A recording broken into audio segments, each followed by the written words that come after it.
नमस्कार दोस्तों, मैं दीपक कुमार ई पाठशाला के यूट्यूब चैनल पे आप सभी का स्वागत करता हूं। जैसा कि आप लोग जानते हैं कि हम लोगों ने पिछला जो हम लोग का क्लास था उसमें हम लोगों ने लैंगिक जनन के बारे में यानी कि सेक्सुअल रिप्रोडक्शन के बारे में पढ़ा था। और आज का जो हम लोग का टॉपिक है इस मतलब चैप्टर का हम चाहते हैं कि आज ख़त्म ही कर लिया जाए। तो आज हो सकता है कि आज हम लोग का ये अंतिम लेक्चर होगा इस चैप्टर का। इसमें हम लोग जनन की एक बहुत ही महत्वपूर्ण विधि के बारे में जानने वाले हैं, जिसको हम लोग जानते हैं असंग जनन के बारे में। तो आप लोग को हम वो टॉपिक शुरू करें, आपको बताएं उससे पहले हम चाहते हैं कि अगर आपको हमारा वीडियो पसंद आ रहा है तो वीडियो को लाइक करें और वीडियो को पूरा अंत तक देखें, जिससे कि आपका पूरा का पूरा कॉन्सेप्ट जो है वो क्लियर हो जाए। और दूसरी चीज़ कि अगर आपने हमारे चैनल को सब्सक्राइब नहीं किया है तो आप हमारे चैनल को सब्सक्राइब कर दीजिए, जिससे कि हम और ज़्यादा आपको वीडियो उपलब्ध करा सकें और आपके पढ़ाई में हम आपके सहायता कर सके, आपके लिए एक सहायक की भूमिका जो है अदा कर सकें। तो चलिए, हम उम्मीद करते हैं कि आप सब ने हमारे चैनल को सब्सक्राइब कर दिया होगा। और अब जो है आज का जो हम लोग का लेक्चर है उसको स्टार्ट करने वाले हैं। चलिए, सबसे पहले जो है हम लोग चैप्टर का नाम दे दें। चैप्टर का नाम है रिप्रोडक्शन इन लिविंग ऑर्गेनिजम्स।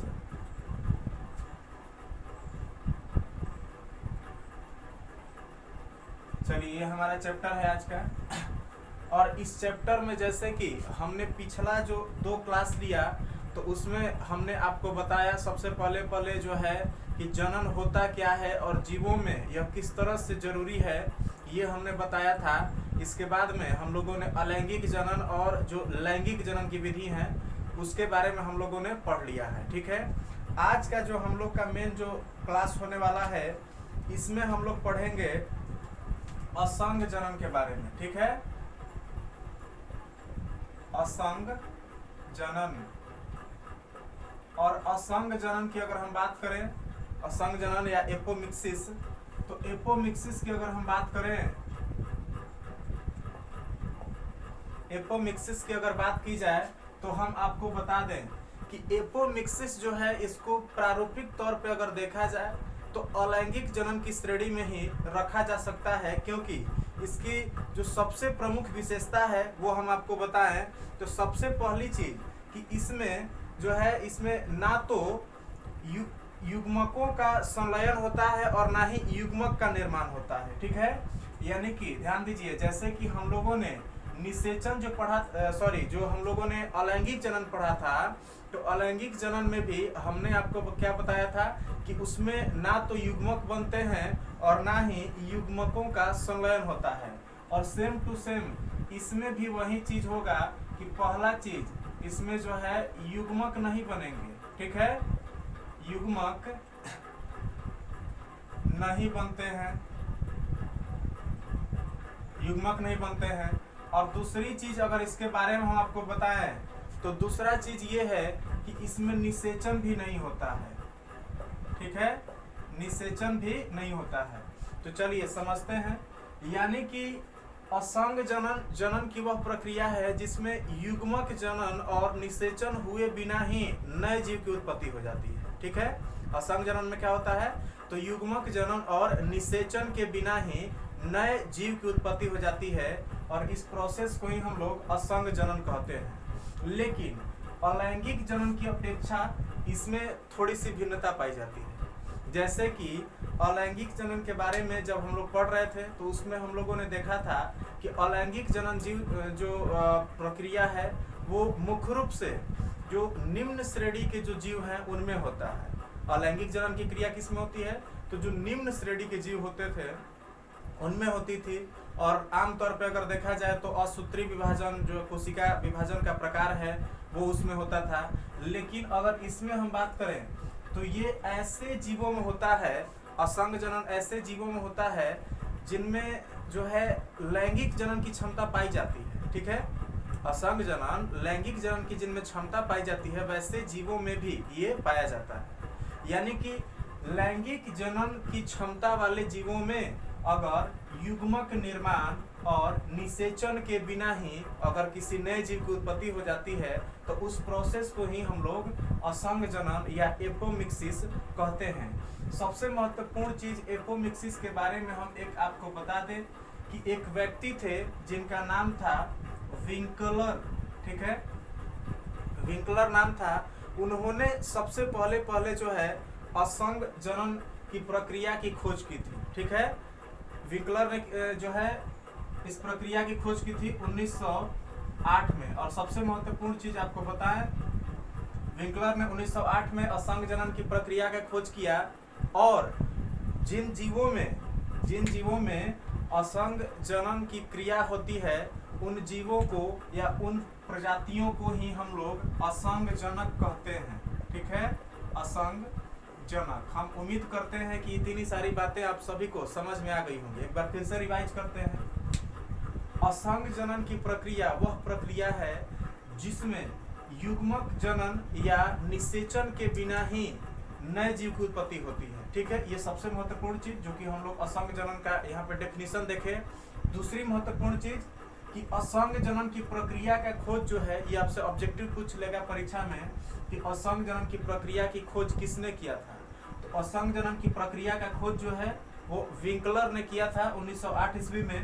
और जिन जीवों में असंग जनन की प्रक्रिया होती है उन्हें हम लोग असंग जनक कहते हैं। तो चलिए हम उम्मीद करते हैं कि इतनी सारी बातें आप सभी को समझ में आ गई होंगी। चलिए आगे देखते हैं।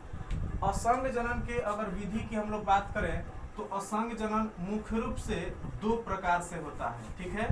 असंग जनन कितने प्रकार से होता है?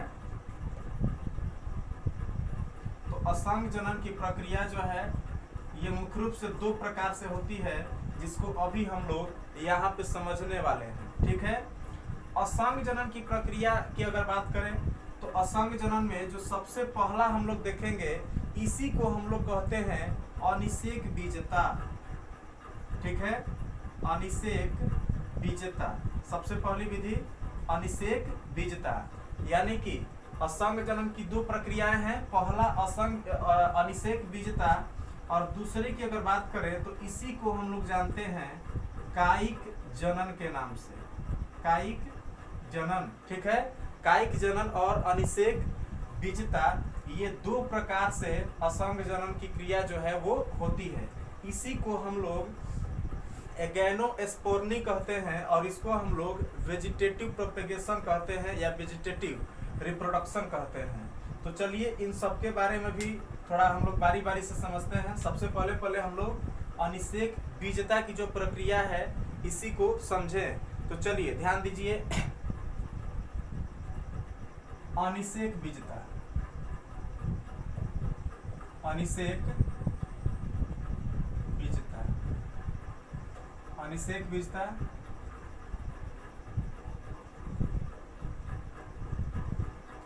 एगैनोस्पोर्नी।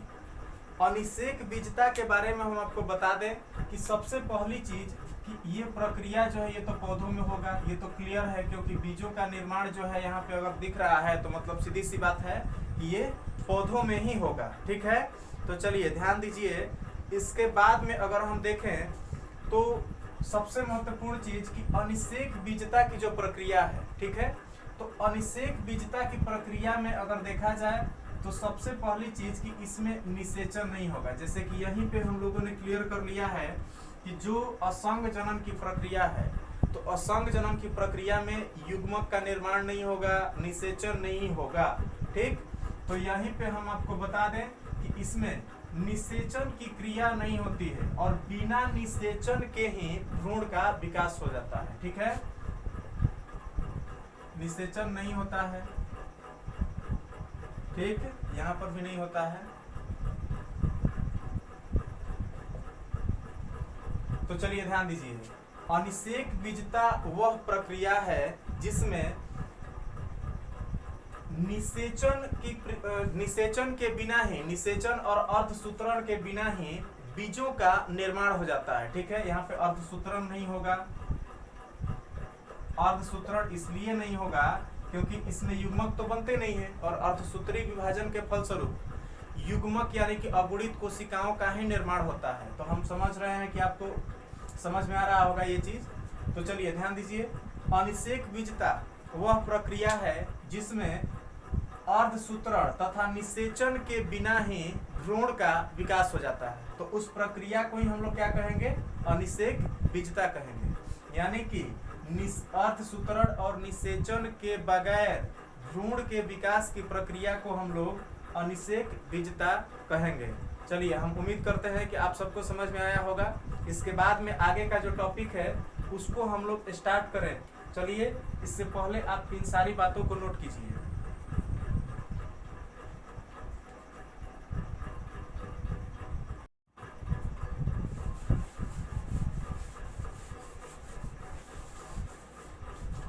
चलिए ध्यान दीजिए, अब जो है दूसरी जो विधि हमने बताया उसको हम लोग जानते हैं कायिक जनन के नाम से।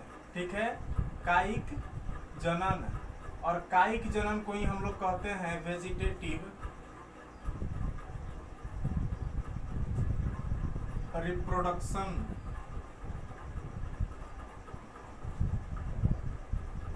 वेजिटेटिव रिप्रोडक्शन या वेजिटेटिव प्रोपेगेशन भी इसको कहा जाता है। सबसे महत्वपूर्ण बात हम आपको कायिक जनन के बारे में सबसे पहले बता दें, एक दो महत्वपूर्ण बात। कायिक जनन की प्रक्रिया जो है ये जब होगी तब किसमें होगी, तो ये पौधों में होगी। ठीक है, पौधों में होता है कायिक जनन। किसमें होता है जी, तो पौधों में होता है, सबसे पहली बात। दूसरी चीज, जैसा कि नाम से ही क्लियर हो रहा होगा कि कायिक, और कायिक मीन्स यानी कि काया। ठीक, पहले आप कायिक से काया पे जाइए, और काया मीन्स होता है शरीर। ठीक है, तो शरीर में, पौधे के शरीर में कुछ ऐसे पार्ट होते हैं जिनमें वृद्धि करने की क्षमता पाई जाती है और उनकी कोशिकाओं में काफी तेजी से विभाजन करने की क्षमता पाई जाती है। ठीक है, और वैसे पार्ट को ही हम लोग वर्धी भाग, या जो है यहाँ पे हम बता दें आपको कि वर्धी भाग या वेजिटेटिव पार्ट कहा जाता है। ठीक है, तो समझिए पौधों के किस भाग में होगा जी, तो पौधों के वर्धी भाग से होता है, वर्धी भाग से।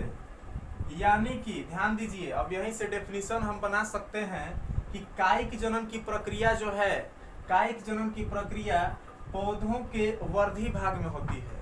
यानी कि इसमें हम आपको समझाएं, अगर ऐसे कह सकते हैं कि जनन की वह प्रक्रिया जिसमें पौधे के वर्धी भागों से नए पौधों की उत्पत्ति होती है। ठीक है, या पौधों के वर्धी भागों से नए पौधों के उत्पन्न होने की प्रक्रिया को ही हम लोग क्या कहते हैं, तो कायिक जनन कहते हैं या वेजिटेटिव रिप्रोडक्शन कहते हैं। हम उम्मीद करते हैं कि ये सारी बातें आपको समझ में आई होंगी। इसमें भी वही सेम कॉन्सेप्ट है। चलिए ध्यान दीजिए, एक बहुत ही बढ़िया क्वेश्चन आपसे पूछेगा, इसको भी हम समझा दें आपको। सबसे पहली चीज आपसे प्रश्न ये पूछेगा कि कायिक जनन जो है, जो कि आमतौर पर परीक्षा में पूछते रहता है, उसको हम क्लियर कर दें। पूछेगा आपसे प्रश्न कि कायिक जनन एक प्रारूपिक अलैंगिक जनन है कैसे। ठीक है, ये पूछेगा प्रश्न कि कायिक जनन एक प्रारूपिक अलैंगिक जनन है कैसे, या इसी को पूछ सकता है कि कायिक जनन और अलैंगिक जनन में तुलना कीजिए। तो तुलना की अगर बात आएगी तो हमने आपको ये बताया था कि जो अलैंगिक जनन होता है, ठीक है, अलैंगिक जनन, तो अलैंगिक जनन के बारे में भी हमने बताया था कि इसमें युग्मक पहले नहीं बनेंगे। ठीक है, युग्मक नहीं बनेंगे। दूसरी चीज कि इसमें निषेचन नहीं होगा। हमने ये बताया था कि इसमें निषेचन जो है ये नहीं होता है। और यहाँ पर भी कायिक जनन में भी आपने क्या देखा कि इसमें जो पौधे के वर्धी भाग हैं, तो उन भागों से नए जो पौधे हैं वो उत्पन्न हो जा रहे हैं। यानी कि यहाँ पर भी ये दो प्रक्रिया जो है ये नहीं होती है। यानी कि इसमें भी युग्मक जनन नहीं होगा, पहली चीज। दूसरी चीज कि इसमें भी निषेचन की क्रिया नहीं होती है। यानी कि समझिए पहले बात को, अलैंगिक जनन में भी युग्मक जनन और निषेचन की प्रक्रिया नहीं होती है, जबकि जो कायिक जनन है तो कायिक जनन में भी युग्मक जनन और निषेचन की प्रक्रिया नहीं होती है। ठीक, इसलिए हम लोग कह सकते हैं कि ये दोनों प्रकार के जो जनन है वो एक दूसरे से समानता प्रदर्शित करते हैं, एक दूसरे के समान होते हैं। ठीक है, हम उम्मीद करते हैं कि ये बात आपको समझ में आ गया होगा। चलिए आगे बढ़ते हैं।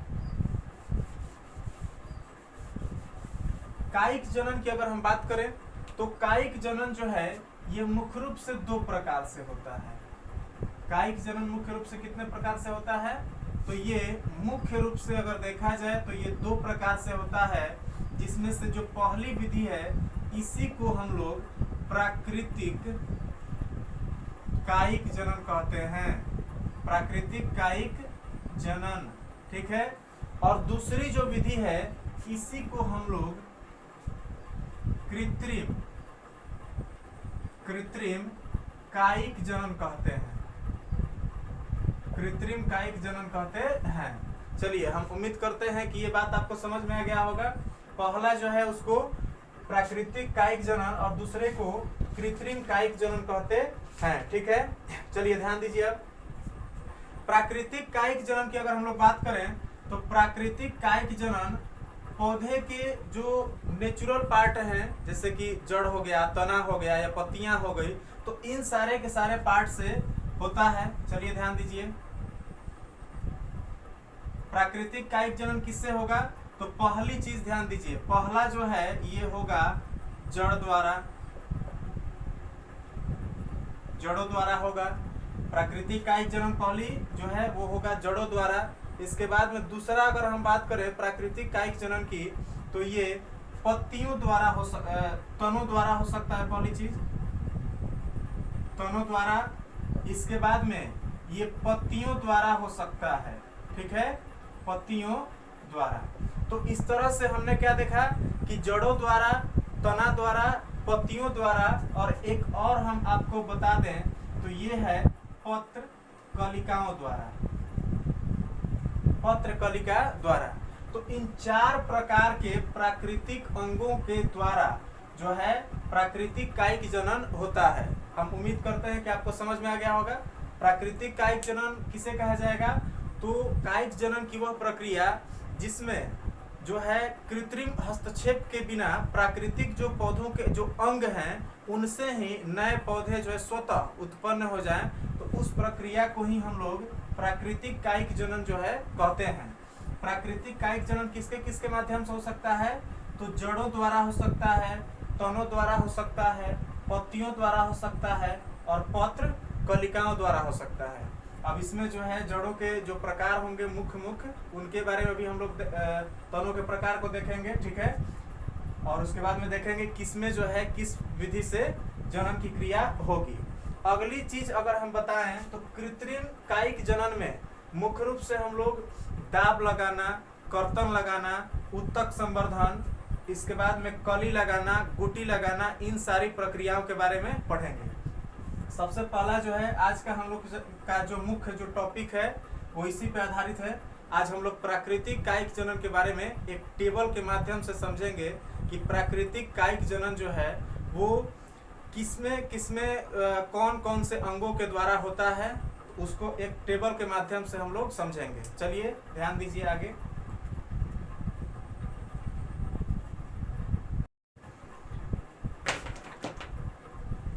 जड़ों की अगर बात करें तो जड़ों के द्वारा जो है मुख्य रूप से अगर देखें तो इसमें अपस्थानिक कलिकाएं निकलती हैं। ठीक है, जड़ों में अपस्थानिक कलिकाएं निकलती हैं। सबसे पहले अपस्थानिक कलिका, और यही अपस्थानिक कलिकाएं जो है ये विकसित होकर के और एक नए पौधे का निर्माण करती हैं। और चलिए इसमें एक और बात आपको महत्वपूर्ण हम बता दें कि जो अपस्थानिक कलिकाएं निकलती हैं जड़ों में, जो अपस्थानिक कलिकाएं निकलती हैं जिससे नए पौधों का विकास होता है, तो उन अपस्थानिक कलिकाओं को हम लोग स्लिप कहते हैं। ठीक है, जड़ों में जो अपस्थानिक कलिकाएं निकलती हैं उन अपस्थानिक कलिकाओं को हम लोग क्या कहते हैं? तो उन्हें हम लोग स्लिप कहते हैं। और यही स्लिप जो है आगे विकसित होकर के और एक नए पौधे का निर्माण करते हैं।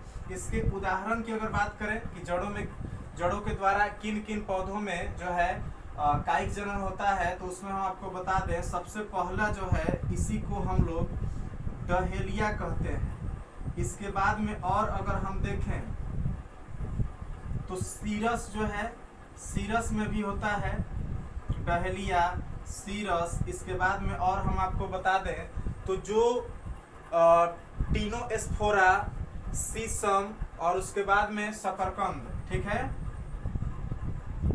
टीनोस्फोरा को यहाँ पे ले सकते हैं, इसके बाद में शक्कर कंद को ले सकते हैं और उसके बाद में हम लोग यहीं पे सीसम को भी ले सकते हैं, सीसम।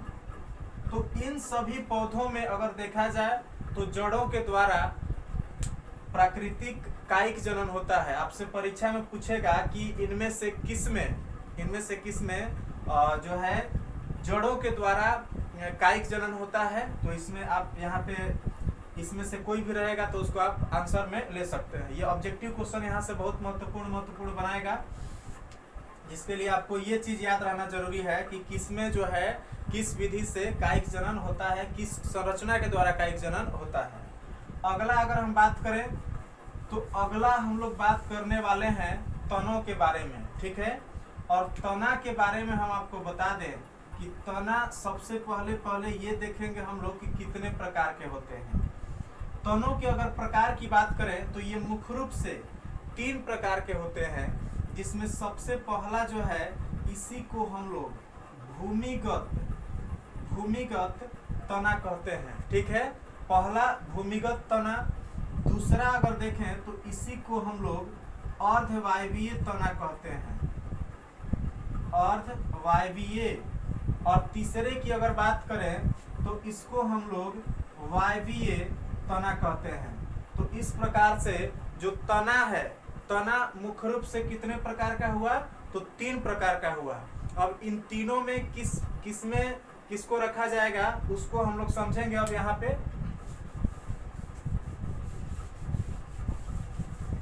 चलिए ध्यान दीजिए यहीं पे आप।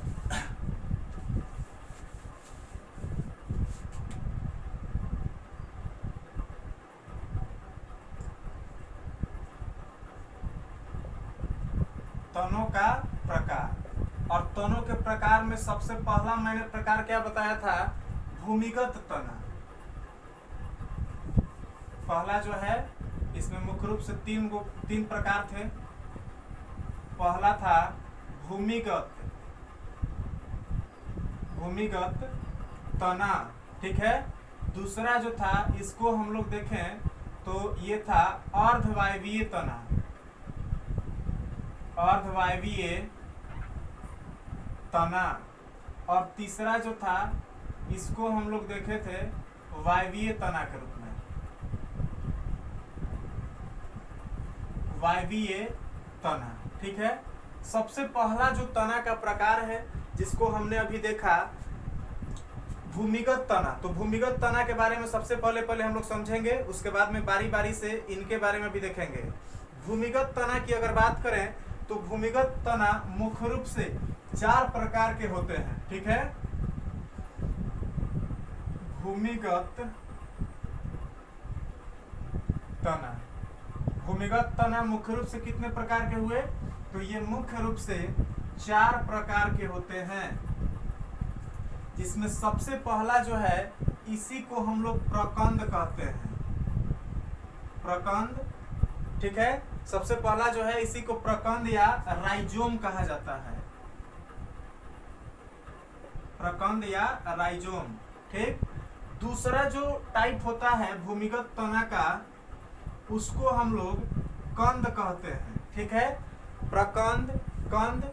इसके बाद में एक और होता है उसको हम लोग घन कंद कहते हैं, ठीक है, घन कंद। और चौथा जो है इसी को सल्क कंद कहते हैं। तो चलिए हम उम्मीद करते हैं कि ये 4 नाम बढ़िया से आपको याद हो गए होंगे। भूमिगत तने कितने प्रकार के, तो 4 प्रकार के, ठीक है। पहला प्रकंद, दूसरा कंद, तीसरा घन कंद और चौथा सल्क कंद, ठीक है। प्रकंद, कंद, घन कंद और सल्क कंद। अब हम बताएंगे कि इसमें से किस प्रकार के तना में जो है किस प्रकार के तना के द्वारा कौन कौन से पौधों में जनन, कायिक जनन होता है। सबसे पहले अगर बात करें प्रकंद की, तो प्रकंद के द्वारा मुख्य रूप से अदरक, इसके बाद में इसमें आपका हो जाएगा केना, ठीक है, अदरक, केना, उसके बाद में हल्दी जो है, अदरक, केना, हल्दी, इसके बाद में कमल यहाँ पे हो जाएगा। तो इन सभी पौधों में जो जनन की प्रक्रिया होती है, जो कायिक जनन की प्रक्रिया होती है, वो प्रकंद के माध्यम से होती है, ठीक है, प्रकंद के माध्यम से इत्यादि यहाँ पे कर सकते हैं। यानी कि ये जो टाइप है, ये मुख्य जो टाइप है जिसमें कि प्रकंद के माध्यम से कायिक जनन होता है, उसको हमने यहाँ पे लिखा है।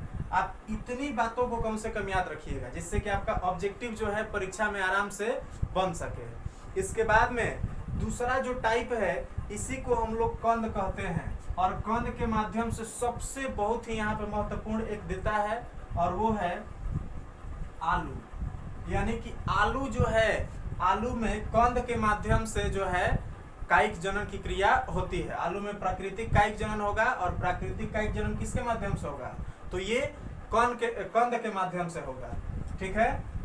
कंद भी एक प्रकार का भूमिगत तना है। चलिए आगे देखते हैं। घन कंद की अगर बात करें तो घन कंद जो है ये भी एक प्रकार के जो है, ये मतलब कि काफी गठीले ये तने होते हैं, ठीक, और ये भूमि के नीचे पाए जाते हैं, इसीलिए ये भी एक प्रकार के भूमिगत तना है। और घन कंद की अगर बात करें तो इसमें आपका हो जाएगा अरबी, ठीक है, अरबी हो जाएगा। इसके बाद में जिमीकंद, अरबी, जिमीकंद, उसके बाद में केला, क्रोकस, केला, क्रोकस, इन सभी पौधों में जो है घन कंद के माध्यम से कायिक जनन की प्रक्रिया होती है। और सल्क कंद की अगर बात करें तो ये भूमिगत तने होते हैं जिसमें कि सल्क पाए जाते हैं, ठीक है। और इसमें अगर हम बात करें तो इस प्रकार के तनों के द्वारा लहसुन, प्याज, लहसुन, प्याज जैसे जो मतलब कि जो सल्की जो पौधे होते हैं, तो उन सभी पौधों में सल्क कंद के माध्यम से जो है यहाँ पे हम देखें तो कायिक जनन की प्रक्रिया होती है। हम उम्मीद करते हैं कि इतनी बातें आपको समझ में आ गई होंगी, ठीक है। अगला जो हम लोग का है वो है अर्धवायवीय तना। हम पहले चाहते हैं कि आप इन सारी बातों को नोट कर लीजिए, इसके बाद में हम लोग अर्धवायवीय तना के बारे में देखेंगे, ठीक है।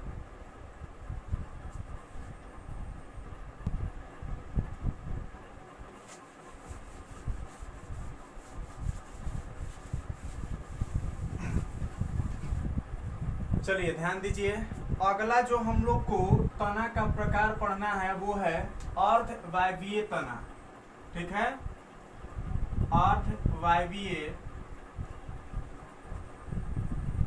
तना। और अर्धवायवीय तना की अगर हम बात करें तो अर्धवायवीय तना जो है ये भी मुख्य रूप से 4 प्रकार के होते हैं, ठीक है, जिसको अभी हम यहाँ पे देखेंगे इसके प्रकार को। अर्धवायवीय तना 4 प्रकार के होंगे, जिसमें आपका हो जाएगा ऊपरी भूस्तरीय, ऊपरी भूस्तरीय। इसके बाद में दूसरा जो है इसको हम लोग कहते हैं अंतः भूस्तरीय, ठीक है, ऊपरी भूस्तरीय, इसके बाद में अंतः भूस्तरीय। और उसके बाद में अगला जो होगा उसको हम लोग कहते हैं भूस्तरिका, भूस्तरिका। और लास्ट जो हम लोग देखें तो उसी को हम लोग भूस्तरी कहते हैं, भूस्तरी कहते हैं। अब ध्यान से देखिए कि इसमें से किस विधि से जनन की क्रिया होती है। वैसे आपको जो है 11th क्लास में इन सारी बातों को पढ़ना था कि कौन क्या है। फिलहाल हम लोग जनन चैप्टर पढ़ रहे हैं और इसमें हम चाहते हैं कि मैक्सिमम जो है आपको वो चीज़ हम बताएं जो कि परीक्षा की दृष्टि से महत्वपूर्ण है। तो ये चीज़ आप 11th के बुक में पढ़ सकते हैं, आपको आसानी से ये चीज़ मिल जाएगा क्या है कैसे है। और 11th वाला जो हमारा लेक्चर होगा उसमें भी आपको आसानी से मिल जाएगा, इसको आप पढ़ लीजिएगा। फिलहाल हम बताते हैं कि इसमें से किस प्रकार के तना के द्वारा कौन कौन से पौधों में जनन की प्रक्रिया होती है, कायिक जनन। सबसे पहले हम लोग देखते हैं ऊपरी भूस्तरी के बारे में। ऊपरी भूस्तरी की अगर बात करें तो इसमें आपका जो है सबसे पहला एग्जाम्पल दूब घास। दूब घास में ऊपरी भूस्तरी के द्वारा जो है जनन की क्रिया होती है। इसके बाद में खट्टी बुट्टी जो है, खट्टी बुट्टी जो है इसमें, और इसके बाद में ब्राह्मी जो कि एक औषधि वाला पुष्प है, औषधीय पुष्प है, ठीक है, मेडिसिनल प्लांट है। तो इन सभी पौधों में जो कायिक जनन की प्रक्रिया है वो ऊपरी भूस्तरी के माध्यम से होता है। अंतः भूस्तरी की अगर बात करें तो पुदीना गुलदाउदी जो है, पुदीना, इसके बाद में आपका हो जाएगा गुलदाउदी। तो पुदीना और गुलदाउदी जैसे जो पौधे हैं इनमें अंतः भूस्तरी के माध्यम से कायिक जनन की प्रक्रिया होती है। और भूस्तरिका की अगर बात करें तो भूस्तरिका के माध्यम से आपका पिस्टिया, जलकुंभी, तो पिस्टिया और जलकुंभी जो हैं इन सभी पौधों में भूस्तरिका के माध्यम से कायिक जनन की प्रक्रिया जो है वो मतलब की होती है। ठीक, अगला जो है सबसे लास्ट जिसको हम लोग भूस्तरी कहते हैं। तो भूस्तरी के माध्यम से अगर देखा जाए तो भूस्तरी के माध्यम से स्ट्रॉबेरी, ठीक है, स्ट्रॉबेरी, इसके बाद में घुइयां, स्ट्रॉबेरी, घुइयां एक्सेट्रा जो भी हैं, तो उन सभी पौधों में ऊपर यहाँ पे भूस्तरी के माध्यम से जो है कायिक जनन की क्रिया होती है। आप इन सारी बातों को पहले एक बार अच्छे तरह से एक बार फिर से रिवीजन कर लीजिए। भूस्तरी के माध्यम से किसमें, तो दूब घास, खट्टी बुट्टी, ब्राह्मी। अंतः भूस्तरी के माध्यम से पुदीना और गुलदाउदी। भूस्तरिका के माध्यम से पिस्टिया, जलकुंभी, और भूस्तरी के माध्यम से स्ट्रॉबेरी, घुइयां, इन सभी पौधों में जो है कायिक जनन की प्रक्रिया होती है। चलिए ठीक है, अब जो है लास्ट एक बचा है जिसमें हम लोग देखेंगे वायवीय तना के बारे में।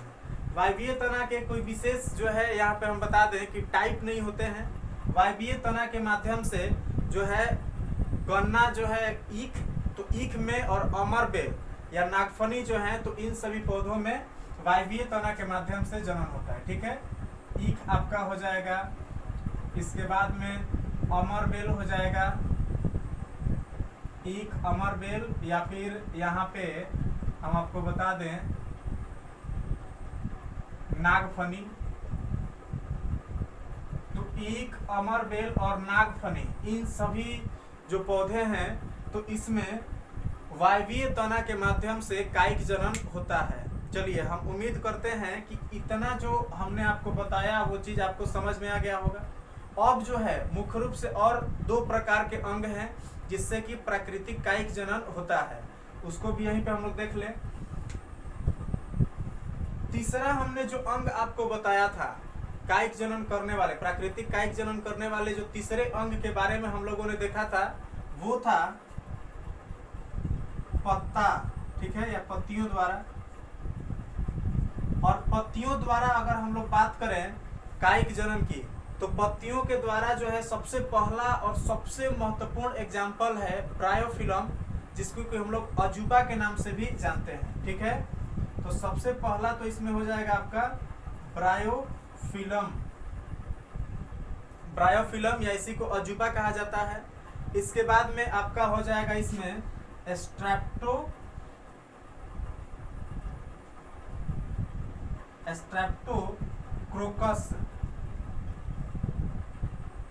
स्ट्रेप्टोकार्पस कहा जाता है इसको, स्ट्रेप्टोकार्पस।